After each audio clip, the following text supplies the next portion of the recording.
Message TV से खालिद बुखारी। हम अपने चैनल पर नाजरीन के लिए एक अछूता और मुनफरद ख्याल मुतारफ करवा रहे हैं, जिसमें पाकिस्तान भर के नामवर अदीब और लिखवारियों की बुलंद पाया तसानीफ से इक़्तिबासात पेश किए जाएंगे।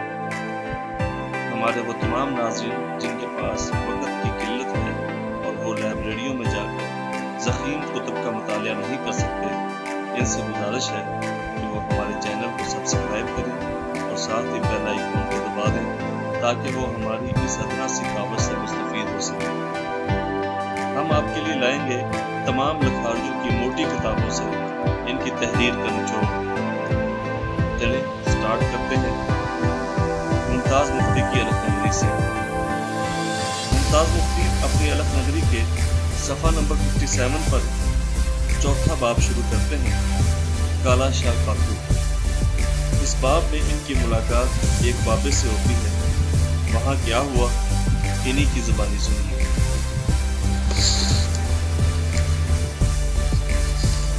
4 दिन के बाद अशफाक हुसैन और आमद बशीर मुझे लाहौर की गाड़ी में बैठाकर चले गए, तो दफ़तन मुझे ख्याल आया कि मैंने आमद बशीर से पूछा ही नहीं कि वो मुंबई से अहमदाबाद कैसे पहुंचा था।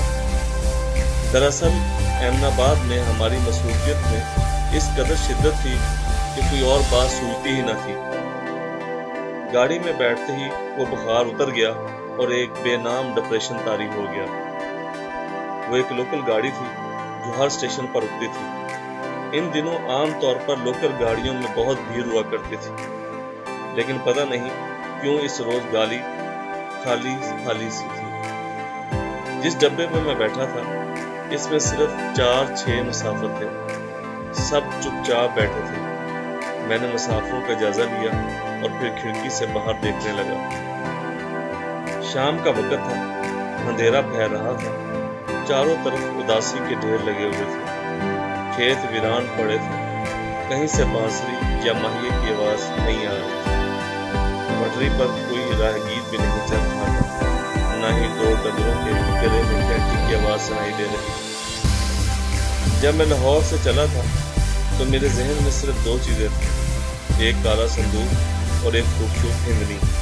लेकिन अहमदाबाद में दोनों चीजें मेरे दिल से निकल गई थी। मैं सिर्फ इसलिए अहमदाबाद गया था कि खुद पर यह साबित कर दूं कि मैं मुसलमान हूं। किसी हिंदू के पेट में छुरा घोंप दूं, लेकिन अहमदाबाद में मैं यूं महसूस कर रहा था जैसे हिंदुओं की रक्षा के लिए आया, हिंदुओं की इस्मत की हिफाजत करने आया।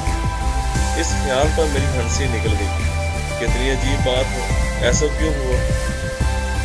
मुसलमान कौन है?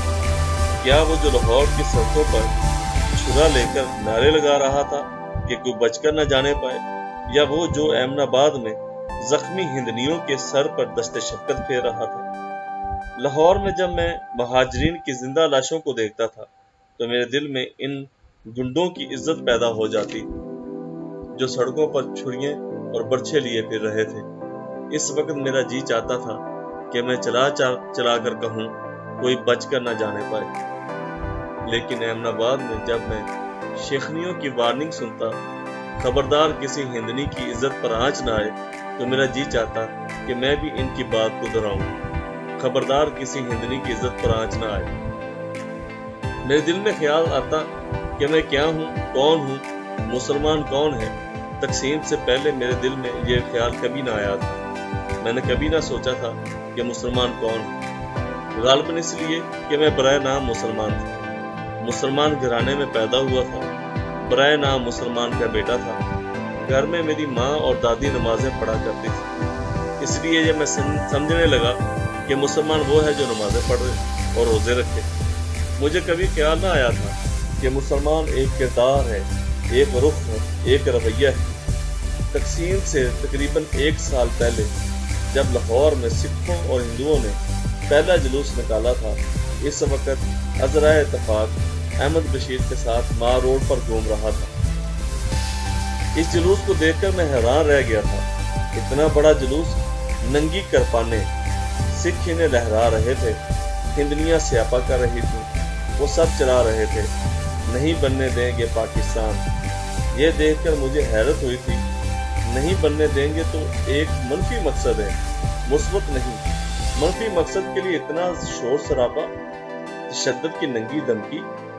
منفی مقصد پر تو لوگ شرماتے ہیں، اسے چھپا کر رکھتے ہیں، کوئی جان نہ لے، لیکن وہ لوگ تو منفی مقصد کو جھنڈا بنا کر لہرا رہے تھے، دھمکی دے رہے تھے کہ پاکستان بن گیا تو خون کی ندیاں بہا دیں گے۔ ان کا نعرہ تو اکھنڈ ہندوستان ہونا چاہیے تھا، انہیں پاکستان سے نفرت کیوں ہے؟ وہ پہلا دن تھا جب میرے دل میں پاکستان کے مطالبے سے ہمدردی پیدا ہوئی تھی، اور میں نے یہ جانا تھا کہ یہ ہندو ہندوستان کی عظمت نہیں چاہتے بلکہ ہندو کی عظمت کے خواہاں ہیں۔ پھر بھی میرے دل میں بات اپنی پوری اہمیت کے ساتھ نہیں ابھری تھی۔ کیسے ابھرتی؟ زندگی بھر میں دیکھتا رہا تھا کہ لکھپتی ہندو بھی دونوں ہاتھ جوڑ کر، گردن لٹکا کر نمسکار کرتا تھا، اور مسلمان منہ مروڑ کر، چھاتی پھیلا کر السلام علیکم کہتا تھا۔ ہندو جی مہاراج سے بات شروع کرتا تھا، مسلمان طراح کے بعد کلام نہیں کرتا تھا۔ بمبئی میں چھرا چلانا شروع ہوا تو پہلی بار مجھے احساس ہوا کہ میں مسلمان ہوں۔ پہلی بار میں نے جانا کہ چھرے باز چھرا چلانے سے پہلے مجھ سے نہیں پوچھے گا کہ تم سچے مسلمان ہو یا منہ زبانی مسلمان ہو۔ بمبئی سے آنے کے بعد جب مجھے معلوم ہوا کہ میرا گاؤں بٹالہ ہندوستان میں شامل ہو گیا ہے تو میرے دل میں یہ تڑپ پیدا ہوئی کہ جلد از جلد اپنے عزیزوں کو بٹالہ سے نکال لاؤں۔ بٹالہ میرا اپنا گاؤں، یہاں میں پل کر جوان ہوا تھا، دیار غیر محسوس ہونے لگا تھا۔ جب میں اپنے عزیزوں کو لانے کے لیے بٹالے پہنچا تھا تو بٹالہ وہ بٹالہ نہیں تھا، نہ گلیاں وہ گلیاں تھیں، نہ بازار وہ بازار تھے، نہ محلہ وہ محلہ تھا۔ محلے والوں پر خوف و ہراس طاری تھا۔ ہندوؤں کے جی مہاراج میں دھونس ملفوف تھی۔ جی مہاراج، ذرا فرنٹیئر فورس کو یہاں سے جا لینے دو، جی مہاراج۔ سارے شہر کے مسلمان اپنے گھروں میں یوں بیٹھے تھے جیسے مسافر ہوں۔ ایک چھوٹے سے اعلان نے مسلمان اکثریت کے علاقے کو یوں ہلا دیا تھا جیسے زلزلہ آ گیا۔ دفتن گاڑی کو شدید جھٹکا لگا، میں اچھل کر سامنے والی سیٹ پر جا گرا۔ پھر میں نے اٹھ کر کھڑکی سے باہر نظر دوڑائی۔ پتہ نہیں ایسا کیوں ہوا، پر ایسے ہوا۔ میں سمجھا لاہور آ گیا۔ بیگ اٹھا کر میں گاڑی سے اتر گیا۔ سوچنے لگا یہ کس پلیٹ فارم پر گاڑی کھڑی کی ہے انہوں نے۔ روشنیوں کی طرف چلتے ہوئے دفتن مجھے خیال آیا کہ وہ جو کلیوں کی قطار میں نے کھڑکی سے دیکھی تھی وہ کیا ہوئی، اور وہ ٹی سٹار گیٹ پر جلی حروف میں کالا شاہ کاکو کو لکھا ہوا پایا۔ میں مڑا کہ گاڑی میں پھر سے بیٹھ جاؤں، لیکن گاڑی جا چکی تھی، لائن خالی پڑی تھی، اسٹیشن ویران تھی۔ پھر دور سے ایک جھولتی ہوئی بتی دکھائی دی جو میری جانب آ رہی تھی۔ جب وہ قریب آئی تو میں نے دیکھا کہ ایک دبلا پتلا مدفوع آدمی میرے سامنے کھڑا ہے۔ یہ کون سا اسٹیشن ہے؟ میں نے پوچھا۔ کالا شاہ کاکو۔ لاہور یہاں سے کتنی دور ہے؟ 2 اسٹیشن آگے۔ آپ کون ہیں؟ Station master. لاہور کو گاڑی کب جائے گی؟ دبلے پتلے آدمی نے حیرت سے میری طرف دیکھا، بولا آپ تو لاہور کی گاڑی سے اترے ہیں۔ غلطی سے اتر گیا، میں سمجھا لاہور آ گیا۔ اسٹیشن ماسٹر نے مشکوک نظر سے مجھے دیکھا۔ آپ سمجھے یہ لاہور ہے؟ پتہ نہیں مجھے ایسا کیوں لگا۔ گاڑیاں تو بہت آتی ہیں، وہ بولا، پر رکتی نہیں، صبح والی رکے گی۔ یہاں کوئی ویٹنگ روم ہے؟ اس نے نفی میں سر ہلا دیا۔ اسی بنچ پر پڑے رہو۔ لیکن کیا؟ میں نے پوچھا۔ آج کل اسٹیشن محفوظ نہیں ہے، کوئی جگہ بھی محفوظ نہیں، یہ کہہ کر اسٹیشن ماسٹر چلا گیا۔ دیر تک اسٹیشن ماسٹر کے ہاتھ کی بتی ہلتی نظر آتی رہی، پھر مکمل خاموشی چھا گئی۔ زندگی بھر میں کبھی اتنا اکیلا نہ ہوا تھا۔ مجھ پر خوف طاری ہو گیا، چور کا خوف نہیں، ڈاکو کا خوف نہیں، اکیلے کا خوف، اندھیرے کا خوف، گہری خاموشی کا خوف۔ کچھ دیر کے بعد وہ خوف ناقابل برداشت ہو گیا۔ میں اٹھ بیٹھا، टहलने लगा। चलो हरकत ही सही, पाँव की चाप ही सही। देर तक टहलता रहा। जी चाहता था कि लाहौर की जानब पैदल ही चल पड़ो। दफातन दूर रोशनी की एक किरण चमकी। मैं रुक गया। फिर वो रोशनी झूलने लगी। स्टेशन मास्टर है। मैंने सोचा शायद कुछ चीज भूल गया था, लेने आया है। मुझे तसल्ली हो गई। वो मेरे पास आकर रुक गया। बोला, आप यहाँ अकेले क्यों बैठे हैं? मेरे साथ चलिए। कहाँ? वो सामने मेरा क्वार्टर है। इसकी बात सुनकर मुझे हैरत हुई। आप सिर्फ मुझे लेने के लिए वापस आए हैं क्या? इसने सर इस बात में हिला दिया। हाँ, वो कहता है इसे ले आओ। वो कौन? पता नहीं, स्टेशन मास्टर बोला। कि कौन है वो? एक बाबा है, मुसाफिर है। मैं इसे घर ले गया था आज शाम को। इसे कैसे पता चला कि मैं प्लेटफॉर्म पर बैठा हूँ? मैंने बताया था, वो बोला। मैंने कहा एक मुसाफिर गलती से यहाँ उतर गया है, लाहौर जाना था इसे। ये सुनकर बाबा बोला, तो इसे साथ क्यों नहीं ले आया? यहाँ पड़ा रहता खाट पर। जा इसे ले आ स्टेशन से। स्टेशन मास्टर रुक गया। फिर बोला, चलो ना, वो इंतजार कर रहा है। इंतजार क्यों कर रहा है? मैंने पूछा। पता नहीं, वो बोला। मैंने बाबा से कहा, बाबा रोटी खा ले। बाबा बोला, वो आ जाएगा तो इकट्ठे खाएंगे। मेरी हैरत बढ़ती जा रही थी। ये सब क्या हो रहा है? बाबा को मुझसे दिलचस्पी क्यों है? मैंने पूछा। खुदा तरसी होगी, स्टेशन मास्टर ने कहा। ये बाबे जिंदगी भर खुद मुसाफिर रहते हैं, मुसाफिरों की इज्जत करते हैं। अच्छा, मैंने कहा, और बैग उठाकर इसके पीछे चल पड़ा। हम दोनों क्वार्टर पर पहुंचे तो मैंने देखा कि बाहर मैदान में 2 चारपाइयां बिछी हुई हैं। एक चारपाई पर बाबा चादर लिपटे बैठा था। गंदमी रंग, गोल चेहरा, मजदूर जैसे भरे भद्दे हाथ पाँव, छोटी दाढ़ी। अस्सलाम वालेकुम, मैंने कहा।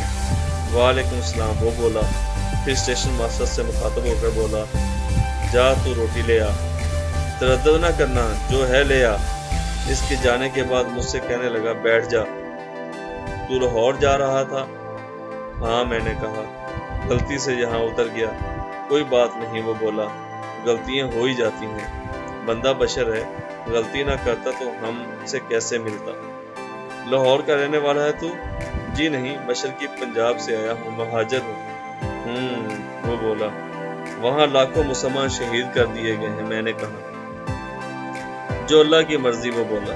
फिर वक्फे के बाद कहने लगा, अच्छा हुआ, दोनों के लिए अच्छा हुआ। अच्छा हुआ? मुझे गुस्सा आने लगा। इन्हें शहादत नसीब हुई और हमारे बॉर्डर पर लाखों मुहाफिज खड़े हो गए। शहीद मरता नहीं ना। मैं सोच में पड़ गया। मुहाफिज का मतलब? किसके मुहाफिज? अल्लाह पाकिस्तान की हिफाजत कर रहा है ना, वो बोला। जिसे बनाओ इसकी हिफाजत तो करनी पड़ती है। मुझे फिर गुस्सा आने लगा। ये हिफाजत हो रही है क्या? दफातन बाबा ने मौजू बदला। बोला, तो पिंडी क्यों नहीं चला जाता? मुझे लाहौर में नौकरी तलाश करनी है बाबा। मिल जाएगी, वो बोला, पर पक्की नहीं मिलेगी। पक्की नौकरी तुझे वहीं मिलेगी। नहीं बाबा, मैंने चिढ़ कर कहा, मैं पिंडी नहीं जाऊंगा। आज खुद नहीं जाएगा ना जा, पर जाना तो पड़ेगा। क्यों पड़ेगा? मैंने इसे डांटा। वो मुस्कुराया, बोला, बाबूजी, ये आना जाना अपने पास में नहीं होता।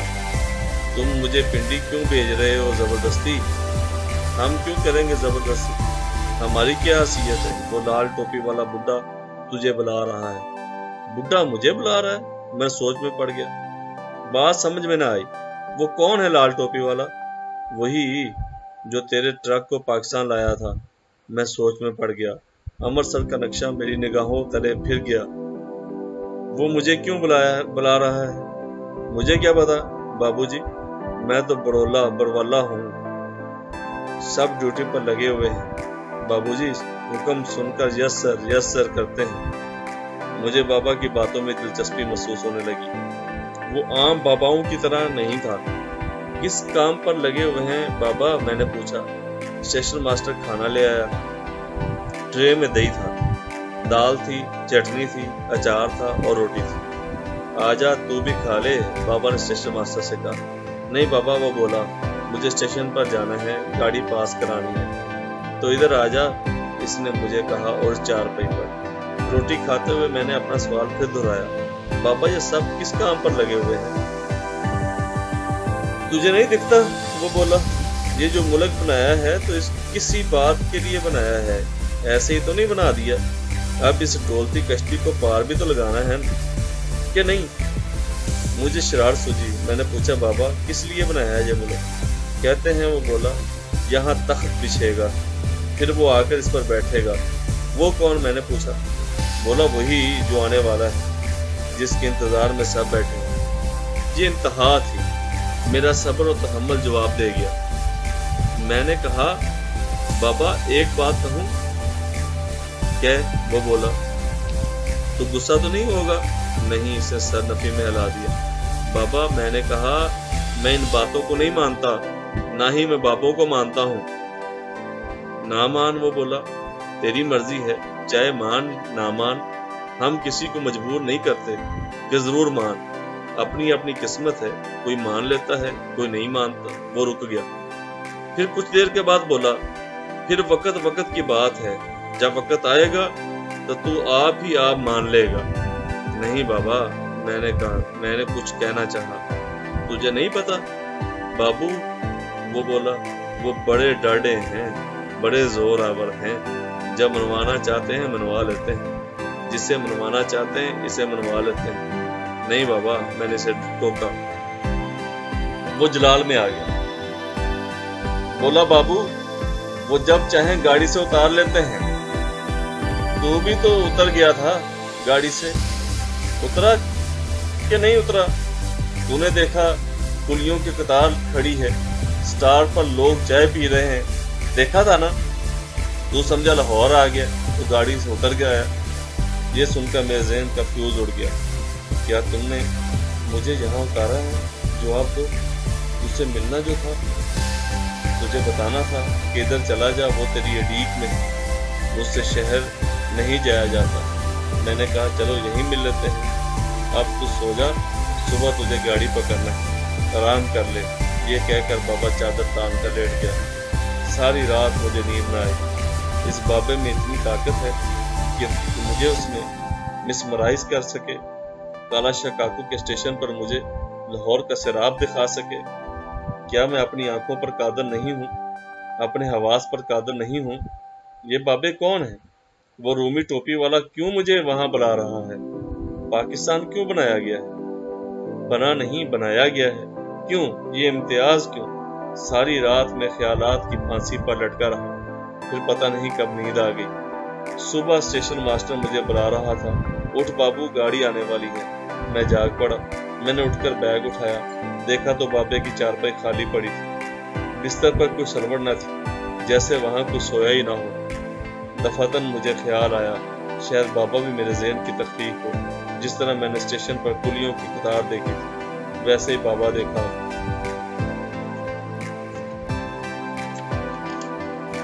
स्टेशन मास्टर कह रहा था, ये बाबे भी एक मामा है, मदारी के रुपए की तरह, कभी गायब हो जाते हैं, कभी ज़ाहिर हो जाते हैं। इनका भेद आज तक किसी ने नहीं पाया।